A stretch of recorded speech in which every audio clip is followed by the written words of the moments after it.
வணக்கம், வந்தனம், நமஸ்காரம். இன்னைக்கு மாங்காடு டைம்ஸில் குடிமல்லம் அப்படிங்கிற பகுதியில் அமைந்திருக்கிற சிவன் கோவிலை பற்றி நாம் பார்க்க போகிறோம். குடிமல்லம் எங்கு இருக்கிறது என்றால், ரேணிகுண்டாவிலிருந்து ஒரு 5-6 கிலோமீட்டர் உட்புறமாக ஒரு கிராமத்தில் உள்ளது. திருப்பதி நகரிலிருந்து ஒரு 13 கிலோமீட்டர் தொலைவில் உள்ளது. எப்பொழுதெல்லாம் நாம் திருப்பதி செல்கிறோமோ, திருப்பதி இறைவனை தரிசிப்பதற்கு முன்பாக இந்த குடிமல்லமும் சென்று நாம் சிவபெருமானை நாம் வழிபட வேண்டும். ஏனென்றால் இது ஒரு மிக பழமையான சிவலிங்கமாகும். இந்த சிவலிங்கம் கிமு 3ஆம் நூற்றாண்டிற்கு முந்தையது, அதாவது ரிக்வேத காலத்திற்கு முந்தையது என்று தொல்லியல் ஆய்வாளர்கள் கருதுகிறார்கள். இந்த சிவனின் மேனியில் பூணல் இல்லை. அதனால் இது சிந்து சமவெளி நாகரிகத்துடன் தொடர்பு உடையது என்று வரலாற்று ஆய்வாளர்கள் கருதுகிறார்கள். இந்த சிவலிங்கம் பரசுராமேஸ்வரர் ஆலயம் ஏன் என்று வந்தது, அதனுடைய ஸ்தல வரலாறு போன்றவற்றை இந்த வீடியோவில் நான் விவரமாக தெரிவிக்கப் போகிறேன். இது பிரம்மா, விஷ்ணு, சிவன் ஆகிய 3 ரூபத்தில் இந்த கோவிலின் சிவலிங்கம் அமைந்துள்ளது. அதனை பற்றி விளக்கமாக நாம் தொடர்ந்து பார்க்க போகிறோம். தொடர்ந்து இந்த வீடியோவை பாருங்கள். நான் ஏற்கனவே சொல்லியுள்ளபடி இந்த பரசுராமேஸ்வரர் ஆலயம், அதாவது குடிமல்லம் என்ற பகுதியில் உள்ளது. இது குடிமல்லம் ரேணிகுண்டாவிலிருந்து உட்புறமாக, ரேணிகுண்டா நகரிலிருந்து உட்புறமாக கிராமப்பகுதியின் வழியாக ஒற்றை வழி பாதையாக செல்லும் பச்சை பசேல் என்று வயல்வெளிகள் சூழ்ந்த பகுதியில் நாம் இந்த சென்று இந்த குடிமல்லம் பகுதியில் உள்ள பரசுராமேஸ்வரர் ஆலயத்தை சென்று தரிசிக்கலாம். இது திருப்பதி மாநகரிலிருந்து ஒரு 13 கிலோமீட்டர் தொலைவில் உள்ளது. திருப்பதியிலிருந்து அதிக தூரம் இல்லை, ஒரு 13 கிலோமீட்டர் தொலைவில் தான் அந்த ஸ்வர்ணமுகி ஆற்றங்கரையில் இந்த குடிமல்லம் பகுதியில் உள்ள பரசுராமேஸ்வரர் ஆலயம் அமைந்துள்ளது. இந்த பரசுராமேஸ்வரர் ஆலயம் கிமு 3ஆம் நூற்றாண்டிற்கு முந்தையதாகும். அதாவது சிந்து சமவெளி நாகரிகத்திற்கு முந்தையதாக வரலாற்று ஆய்வாளர்கள் இந்த பரசுராமேஸ்வரர் ஆலயத்தை கருதுகிறார்கள். தொடர்ந்து இந்த வீடியோவை பாருங்கள். ஏற்கனவே நான் சொல்லியுள்ளபடி இந்த பரசுராமேஸ்வரர் ஆலயம் கிமு 3ஆம் நூற்றாண்டிற்கு முந்தையதாகும். இதில் உள்ள இங்கே வைக்கப்பட்டுள்ள போர்டுகளின் உள்ள தகவலின்படி பிற்காலத்தில் பல்லவ மன்னர்களும் சோழ மன்னர்களும் இந்த கோயிலை சுற்றி முதலில் ஒரு திறந்த வெளியில்தான் இந்த சிவலிங்கம் அமைந்திருக்கிறது. பின்பு அதனை எழுப்பியுள்ள கட்டிடங்கள் எல்லாம் பிற்காலத்தில் வந்த பல்லவ சோழ மன்னர்களால் நிறுவப்பட்டுள்ளது. இதுதான் தொல்லியல் ஆய்வாளர்களின் கருத்து ஆகும். இந்த சிவலிங்கத்தின் மீது பூணல் கிடையாது. அதனால் இந்த சிவலிங்கம் ஆனது 3ஆம் நூற்றாண்டுக்கு, அதாவது கிமு 3ஆம் நூற்றாண்டுக்கு முந்தையதாகும். இந்த சிவலிங்கத்தில் மூன்று அம்சங்கள் இருக்கும். கீழே இருப்பது பிரம்மா, மேலே இருப்பது அதற்கு மேலே இருப்பது பரசுராமர், அதற்கு மேல் இருப்பது சிவலிங்கம். இதனுடைய ஸ்தல வரலாறு மிகவும் சுவாரஸ்யமானது. கீழே காண்பித்திருக்கும் பிரம்ம எச்ச ரூபத்தில் இருக்கும் பிரம்மா சந்திரசேனன் ஆவார். அதற்கு மேல் இருப்பது பரசுராமர், விஷ்ணுவின் அவதாரங்களில் ஒருவர். அவர் ஏன் இந்த ஆலயத்திற்கு வந்து சிவபெருமானை வழிபட்டார் போன்ற தகவல்களை தொடர்ந்து இந்த வீடியோவில் நாம் பார்க்க போகிறோம். இதை பாருங்கள். அதுதான் இந்த கோவிலில் சுற்றியுள்ள சுற்றுச்சுவர். இந்த சுற்றுச்சுவருக்கும் உள்ளே உள்ள சிவலிங்கத்திற்கும் தொடர்பு இல்லை என்று தொல்லியல் ஆய்வாளர்கள் கருதுகிறார்கள். ஏனென்றால் சிவலிங்கம் அதாவது ஒரு 6 அடி கீழே அந்த சிவலிங்கம் உள்ளது. நம் நிலப்பரப்பிலிருந்து ஒரு இந்த சிவன் இந்த கோயிலில் உள்ளே போகும்போது என்னென்றால் படிப்படியாக கீழே இறங்கி சிவலிங்கம் கீழாக இருக்கும். அந்த புகைப்படத்தை நான் உங்களுக்கு தொடர்ந்து காண்பிக்கப் போகிறேன். இதுதான் அந்த கோயிலில் சுற்றியுள்ள பகுதிகள். பாருங்கள், மிக அருமையாக பசுமையாக இருக்கும். தொடர்ந்து இந்த வீடியோவை பாருங்கள். இதுதான் அந்த கோவிலின் உட்புறம்.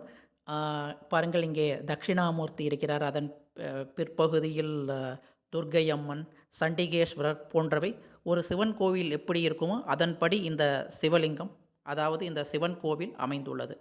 அ இதுதான் பாருங்கள் இந்த சிவலிங்கம். கீழே இது மும்மூர்த்திகளை குறிப்பதாகும். கீழே யக்ஷரூபத்தில் பிரம்மா இருக்கிறார். அதன் மேல் அ பரசுராமர், அதாவது மகாவிஷ்ணுவின் அவதாரத்தில் ஒன்றான பரசுராமர் இருக்கிறார். வில் ஏந்தி ஆயுதம் ஏந்தி இருக்கிறார். அதன் மேலே சிவலிங்கம் இருக்கிறது, சிவபெருமான். இதனுடைய ஸ்தல வரலாறு என்ன தெரிவிக்கிறது என்றால், பரசுராமர் இங்கு வந்து இந்த சிவனை பூஜை செய்து வழிபட்டதாக இந்த ஸ்தல வரலாறு தெரிவிக்கிறது. அந்த ஸ்தல வரலாறு என்ன என்பதை தொடர்ந்து இந்த வீடியோவில் நான் தெரிவிக்கப் போகிறேன். இந்த சிவலிங்கம் கிமு 3ஆம் நூற்றாண்டிற்கு முந்தையதாகும். அதாவது பாருங்கள், இந்த சிவலிங்கத்தின் மீது பூணல் கிடையாது. அதனால் இது கிமு 3ஆம் நூற்றாண்டிற்கு முந்தையதாகும். அதாவது சிந்து சமவெளி நாகரிகத்துடன் தொடர்புடையது இந்த சிவலிங்கம் என்று வரலாற்று ஆய்வாளர்கள் கருதுகிறார்கள். உலகின் மிக பழமையான 2வது சிவலிங்கம் இந்த குடிமல்லம் என்ற பகுதியில் திருப்பதி நகரிலிருந்து ஒரு 13 கிலோமீட்டர் அருகில் ரேணிகுண்டா மாவட்டத்தில் அமைந்துள்ள இந்த குடிமல்லம் பகுதியில் அமைந்துள்ள பரசுராமேஸ்வரர் ஆலயம் உலகின் 2வது சிவலிங்கமாகும். முதல் சிவலிங்கம் எங்கு இருக்கிறது என்றால் ஹராப்பா நகரில் அமைந்திருக்கிறது. அந்த ஹராப்பா நகர் இப்பொழுது பாகிஸ்தானின் கட்டுப்பாட்டில் இருக்கிறது என்று நம்ம அனைவருக்கும் தெரியும். சிந்து சமவெளி நாகரிகம் என்பது பற்றி நம் அனைவருக்கும் தெரியும். சென்ற நூற்றாண்டின் தொடக்கத்தில் அகழ்வாராய்ச்சி செய்யும் பொழுது மொஹஞ்சதரோ, ஹராப்பா என்ற 2 பெரிய நகரங்கள் நமக்கு அந்த அகழ்வாராய்ச்சியில் இருந்து கண்டுபிடிக்கப்பட்டது. அப்பொழுது அங்கு இருக்கும் சிவலிங்கம் தான், அதாவது ஹராப்பா நகரில் அமைந்திருக்கும் சிவலிங்கம் தான் உலகின் அதாவது பழமையான சிவலிங்கம் என்று வரலாற்று ஆய்வாளர்கள் கருதுகிறார்கள். இது தொல்லியல் ஆய்வாளர்களின் கூற்றின்படி இது உலகின் 2வது பழமையான சிவலிங்கம் ஆகும். இது நம் நிலத்தின் மேல் பகுதியில் இருந்து ஒரு 6 அடி கீழே உள்ளது. இந்த கோயில் மிகவும் விசித்திரமாக இருக்கும். பாருங்கள், நாம் உள்ளே கோயில் சென்று பிரகாரத்தை சுற்றிவிட்டு சிவலிங்கை பார்க்கும்போது நாம் படிப்படியாக கீழே இறங்கி சென்று சிவபெருமானை நாம் வணங்குவோம். இந்த சிவலிங்கம் இந்த பகுதி இருக்கு இல்லையா, இதன் அடிப்பகுதியில் மீதி பகுதி உள்ளே அமைந்துள்ளது. இது கோயில் என்பதால் அதனை அகழ்வாராய்ச்சி செய்யக்கூடாது என்பதால் இந்த அகழ்வாராய்ச்சியாளர்கள் இதை தொடர்ந்து தொல்லியல் துறை இந்த சிவலிங்கம் இது எதுவும் சேதமாகிவிடக்கூடாது. ஆனால் அவர்களின் கூற்றுப்படி இன்னும் ஆழமாக அந்த சிலை பூமியில் ஒரு 10-20 அடி ஆழத்தில் அந்த சிவலிங்கத்தின் உருவம் கீழிருந்து அப்படி மேலாக எழுப்பப்பட்டுள்ளது. மீதி பகுதி மண்மூடி, அதாவது தரைகள் பூசப்பட்டு அது மறைக்கப்பட்டுள்ளது என்று இந்த தொல்லியல் ஆய்வாளர்கள் இதை கருதுகிறார்கள். தொடர்ந்து இந்த வீடியோவை பாருங்கள். நமக்கு மகாவிஷ்ணுவின் அவதாரங்களின் ஒன்றான பரசுராமர் அவதாரம் நமக்கு தெரியும். பரசுராமர் அவதாரத்தை பற்றி, பரசுராம அவதாரம் ஒரு அவதாரம் தான் பிராமண அவதாரம் என்று நமக்கு அனைவருக்கும் தெரியும். இந்த இந்த கோவிலின் ஸ்தல வரலாறு என்ன தெரிவிக்கிறது என்றால், பரசுராமர் தனது தந்தையின் கட்டளைப்படி தன் தாயை கொன்று விடுகிறார். அந்த கொன்ற பாவத்தை தீர்ப்பதற்காக இந்த கோவிலில் சென்று வழிபட்டதாக இங்கே இருக்கும் ஸ்தல வரலாறு நமக்கு தெரிவிக்கிறது. இது பாருங்கள், இதுதான் அந்த கோவிலில் உள்ள கொடிமரம். தொடர்ந்து இந்த ஸ்தல வரலாறை சென்று பாருங்கள். ஏற்கனவே நான் சிவலிங்கத்தின் புகைப்படத்தை காண்பித்து விட்டேன். பாருங்கள், இதுதான் கீழே இருப்பது சந்திரசேனன் என்னும் யட்சன், அதன் மேலே இருப்பது பரசுராமர், அதன் மேலே இருப்பது சிவலிங்கம். இது மும்மூர்த்திகளை குறிப்பதாகும். சரி, தொடர்ந்து ஸ்தல வரலாறை நாம் பார்க்க போகிறோம். அதாவது பிரம்மா யட்ச ரூபத்தில் இங்கே இருக்கிறார். அதன் மேலே பரசுராமர் இருக்கிறார். அதன் மீது சிவலிங்கம் இருக்கிறார். ஏற்கனவே நான் தெரிவித்தபடி பரசுராமர் இங்கு வந்து அதாவது இந்த சிவன் கோவிலுக்கு வந்து சிவனை பூஜை செய்கிறார். அப்பொழுது கூடவே சந்திரசேனன் என்னும் ஒரு உதவியாளனையும் அமர்த்து கொள்கிறார். அந்த சந்திரசேனனுடைய பணி என்னவென்றால், அவருக்கு பரசுராமர் இந்த சிவனை பூஜை செய்வதற்காக தினமும் பூக்களை பறித்து கொடுக்க வேண்டும். அப்படி ஒரு முறை பரசுராமர் வெளியே சென்றுவிட்டு அந்த குறித்த நேரத்தில் திரும்பவில்லை. அதனால் சந்திரசேனன் பூஜை தடைபட்டு விடக்கூடாது என்பதற்காக அந்த பூக்களை வைத்து சிவபெருமானை பூஜை செய்து விடுகிறார். இ திரும்ப வந்த பார்த்த பரசுராமர் பூஜை நிறைவடைந்ததை பார்த்த பரசுராமருக்கும் சந்திரசேனனுக்கும் சண்டை ஏற்பட்டது. இருவரும் போர் புரிகிறார்கள். இருவரும் ஒருவரை ஒருவர் வீழ்த்த முடியவில்லை. அதன் பிறகு சிவபெருமான் தோன்றி இருவரையும் சமாதானப்படுத்தியதாக இந்த ஸ்தல வரலாறு தெரிவிக்கிறது. அதனால் இந்த கீழே இருப்பது சந்திரசேனன். அந்த சந்திரசேனன் தான் பிரம்மா. அதன் மேல் இருப்பது பரசுராமர். இவர்கள் இருவரையும் சண்டையை தீர்த்து வைத்தது சிவபெருமான் என்று இங்கிருக்கும் ஸ்தல வரலாறு நமக்கு தெரிவிக்கிறது.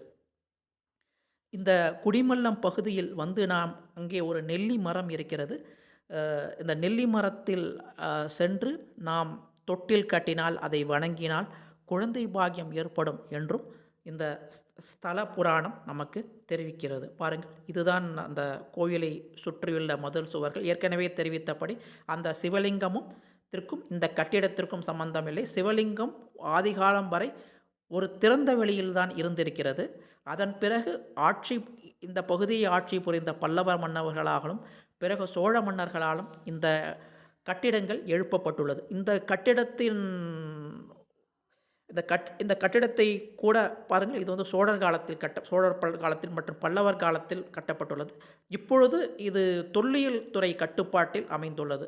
இந்த ஆலயத்தை எப்பொழுது கண்டுபிடித்தார்கள் என்றால், சென்ற சிந்து சமவெளி நாகரிகம் தொடங்கிய நாம் பார்த்தோம் இல்லையா, சிந்து சமவெளி நாகரிகம். அந்த சிந்து சமவெளி நாகரிகம் தொடங்கிய காலத்தில்தான் வெள்ளையர்கள் பழங்காலத்து கோவிலை பற்றிய ஆராய்ச்சிகளை மேற்கொண்டார்கள். அப்படிப்பட்ட அந்த ஆராய்ச்சி, இந்திய ஆராய்ச்சிகள், இங்கிருக்கும் இங்கே படித்துவிட்டு வெள்ளையர் கீழ் பணிபுரிந்தார்கள் இல்லையா, அவர்களை வைத்து இந்த கோவிலை பற்றிய ஆராய்ச்சியை வெள்ளையர்கள் செய்தார்கள். அப்படி அவர்கள் செய்த ஆராய்ச்சியின் மூலமாக அப்பொழுதிலிருந்தே இந்த தொல்லியல் துறையின் கட்டுப்பாட்டில் இந்த சிவன் கோவில் உள்ளது. இது தவறாமல் நாம் ஒவ்வொரு முறை திருப்பதிக்கு சென்றுவிட்டு வரும்போது அல்லது திருப்பதி கோயிலுக்கு போகும்போது ரேணிகுண்டாவில் இருந்து ஒரு சுமார் 13 கிலோமீட்டர் தொலைவில் அமைந்துள்ள இந்த கோவிலை மறக்காமல் தரிசிக்க வேண்டும். பாருங்கள், நான் எடுத்த வீடியோ மிக அருமையாக தொல்லியல் துறை அருமையாக பராமரிக்கிறார்கள். பாருங்கள், வரும் பக்தர்கள் வரிசையாக இதுதான் கோவிலில் சுற்றியுள்ள பகுதி. இந்த கோவிலில் சுற்றியுள்ள பகுதிகள் பிற்கால பல்லவ சோழ மன்னர்களால் கட்டப்பட்டுள்ளது. அதன் பிறகு இது கோவில் பாழடைந்த நிலையில்தான் இருந்தது. அதன் பிறகு கடந்த 2 நூற்றாண்டுகளுக்கு முன்னால் வெள்ளையர்களால் இந்த கோவில் தொல்லியல் துறை மூலமாக பாதுகாக்கப்பட்டு வருகிறது. இதுதான் இந்த கோவிலை பற்றிய விவரங்கள். மிகவும் அமைதியாக ரொம்ப அழகாக இருக்கும் புராதனமான கோயில். புராதனமான கோயிலில் சென்று வழிபட்டு மும்மூர்த்திகளின் அருளை நாம் பெறுவோமாக. ஏற்கனவே நான் புகைப்படத்தை காண்பித்தேன். பிரம்மா, விஷ்ணு, சிவன் ஆகிய 3 பேரின் அருளுக்கும் நாம் பாத்திரமாவோம் ஆக. தொடர்ந்து இந்த மாங்காடு டைம்ஸை சப்ஸ்கிரைப் செய்து எனக்கு தொடர்ந்து ஆதரவு தாருங்கள். நமஸ்காரம்.